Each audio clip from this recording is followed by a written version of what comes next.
emails stopped. As Scientologists put it, we fell out of calm.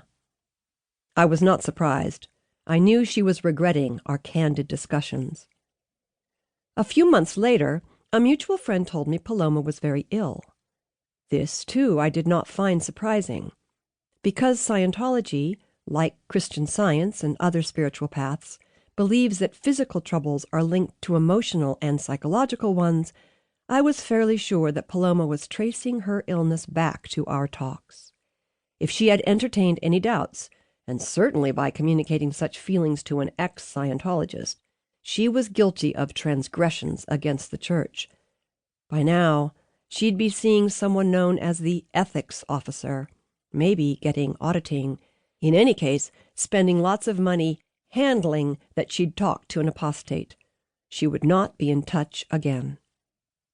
So I was startled when, a few months later, I received a business-sized envelope with her name and address in the upper left-hand corner. Standing in the morning sun next to my mailbox, which is at the end of my driveway in the rural area where I live, I opened it. Inside were 3 typed pages. Centered at the top of the first page were the words, "Knowledge Report."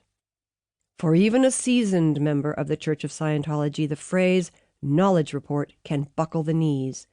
To be the subject of one can curdle the blood. Knowledge reports are one of the increasingly totalitarian tactics L. Ron Hubbard employed as Scientology became bigger and more successful and more controversial. In a 1982 policy letter, Keeping Scientology Working, he writes that for an organization to run effectively, quote, the individual members themselves enforce the actions and mores of the group, end quote. This can lead to rampant paranoia, as it's possible to imagine that every step you take in your job, especially in an organization established on Hubbard's principles, and indeed in your life, is being observed. Snitching is actively encouraged. As a knowledge report may lead to intense disciplinary measures, to receive one is literally hair-raising. The walk out to my mailbox that morning had been to take a break from writing.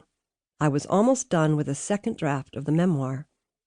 By that time, I had processed enough of my emotions about the Church to be able to give a laugh at what I held in my hand, although it was a shocked laugh. I understood why Paloma might have been led to write a knowledge report, but why on earth would she send me a copy? It would be placed in her ethics folder. This much I remembered from my time in the Church. But I wasn't a Scientologist, hadn't been one in more than a decade. Scientology's protocols had nothing to do with me. Nevertheless, as I read what Paloma had written, my world tilted and spun. Time, place, form, event, Hubbard requires in such a report, and Paloma supplied them. She described our friendship while I was in the Church, discussed her role as my auditor, addressed how my parents had been virulent in their disapproval, how the Church had dubbed them SPs, suppressive persons, and insisted I formally disconnect from them, which I'd refused to do. She also included details of our recent talks, including the fact that I'd called Scientology a cult, and that this was the knowledge she was reporting.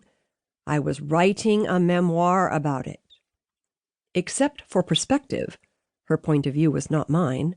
What she wrote was neither histrionic nor incorrect. It was knowledge, her knowledge, and she had reported it. I scanned the pages again, wondering what her purpose was. Had she sent the knowledge report to scare me? After all, the Church is infamous for attacking those who criticize it. Was she sending it as a warning? To make me stop writing, to shut me up?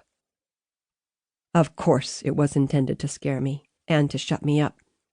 Such behavior is consistent with my experience within the Church.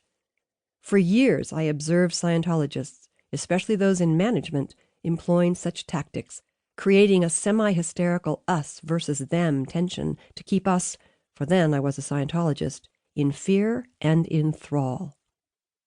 And even though I was empathetic to Paloma's need to employ every available tool to make her illness go away, I was shocked. She is smart and kind and a writer herself. Was she really willing to subject a fellow writer and